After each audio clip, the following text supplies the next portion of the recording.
Ladies மெய்யன்பர்களுக்கு உங்கள் பாரம்பரிய வைத்தியர் உங்கள் ராஜசூரியன். அற்புதம் ஆனந்தம். மெய்யன்பர்களே, இந்த குதிங்கால் வலி கடுமையா இருக்கு அப்படின்னு சொல்லக்கூடியவங்க பூராமே யார் யாருக்கெல்லாம் குதிங்கால் வலி இருக்கோ பாடி வெயிட்னால மட்டுமே இல்லை என்பதை நீங்கள் புரிந்து கொள்ள வேண்டும். அப்புறம் என்ன சார் பிரச்சனை? மலக்குடலில் உங்களுக்கு சிக்கல் இருக்கு. யார் யாருக்கெல்லாம் குதிங்கால் வலி இருக்கோ அவங்களுக்கு மலக்குடல் பிரச்சனை இருக்கிறதாக அர்த்தம். குதிங்கால் கடுமையா வலிச்சிச்சுன்னா உண்மையிலே மலக்குடல் புண்ணா போச்சு, மலக்குடல ஏதோ ஒரு பிரச்சனை இருக்கு, மலக்குடல கட்டி இருக்கு, ஏதோ பிரச்சனை இருக்குன்னு அர்த்தம். சரியா? அப்ப மலச்சிக்கலை போக்கிட்டா குதிங்கால் வலி உயிர். அப்ப மலச்சிக்கலை போக்க என்ன? சுகபேதி எடுத்துக்கணும். சுகபேதி எடுத்துக்கிட்டீங்கன்னா மலச்சிக்கலை முதல்ல போக்கிடணும். இந்த குதிங்கால் வலி இருக்கவங்கலாம் 2 தடவை சுகபேதி எடுத்துக்கிட்டு தொடர்ந்து வெந்நீர் மட்டும் 1 வாரம் குடிச்சுக்கிட்டே வந்தானா ஆட்டோமேட்டிக்காவே குதிங்கால் வலி போயிடும். இதுல குதிங்கால் வலி மட்டும் இல்ல, ஏகப்பட்ட வலிகள் போகும், குதிங்கால் வலி முக்கியமா போகும்.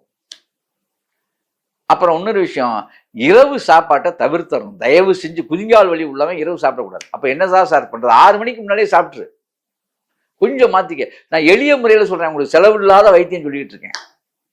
இரவு சாப்பாட்டை தவிர்த்து. இரவு என்னதான் சாப்பிட்றது? தண்ணி மாதிரி ஏதோ ஒன்று குடிச்சு, கஞ்சி வச்சு குடிச்சுக்க. சீரகம் போட்டு கஞ்சி வச்சு 2 டம்ளரை குடிச்சு, முடியவே இல்லை சார் சாப்பிடாம படுக்க முடியாது, ரைட்டு, கஞ்சி சோறு குடிச்சிரு. அவ்வளோதான். அப்ப பகல்ல புறம் சூரியன் உதித்து 6 மணிக்கு பிறகு சூரியன் இறங்குவதற்குள்ளாக சாப்பிட்டு முடிச்சு விடும். முட்டி வலி முழங்கால் வலி இருக்கும் பூராமே. ஏன் அப்படின்னா இது மாதிரி நீங்க செஞ்சு பாருங்களேன், அதுலயே ஒரு சேஞ்சஸ் இருக்கா இல்லைன்னு பாருங்க. உங்களுக்கு வலி குறையுதா இல்லைன்னு மட்டும் பாருங்க. இரவு உணவை தவிர்த்துருங்க தயவு செஞ்சு. பழக்கத்துக்கு வாங்க. நான் தான் சொல்றேன், சாப்பிட வேணான்னு சொல்ல, 6 மணிக்கே சாப்பிட்டு முடிச்சிருங்க. கஷ்டப்பட்டு சூரியன் இருக்கும் போதே சாப்பிட்டுருங்க. இரவு தொடாதீங்க. காலைல விடிஞ்சு சூரியன் விடிஞ்சோம்னா சாப்பிடுங்க. தயவு செய்து 1 வாரத்துக்கு இதை கடைபிடிச்சு பாருங்க, எப்படி இருக்குன்னு நீங்க சொல்லுங்க. அதுக்கப்புறம் உங்க உடம்பு எப்படி இருக்குன்னு பாருங்க. இது பெரிய ஒரு அற்புத சித்தா ரகசியம், உண்மையாவே சொல்றேன். நீங்க அப்படி இருந்து பாருங்க, எல்லா பிரச்சனையுமே தீரும். உங்களுக்கு மேக்சிமம் தீர்வதற்குண்டான வழி கிடைக்கும். மனசு நிம்மதியா இருக்கும் காலையில் எழுந்திரிச்சிங்கன்னா. இதெல்லாம் ஒண்ணு. அப்புறம் இன்னொரு விஷயம், இது பீர்க்கங்காய் இருக்குல்ல, இந்த குதிங்கால் வலி முட்டி வலி இவங்க எல்லாம் இவங்கெல்லாம் பீர்க்கங்காயை நிறைய எடுக்கணும் சாப்பாட்டுல.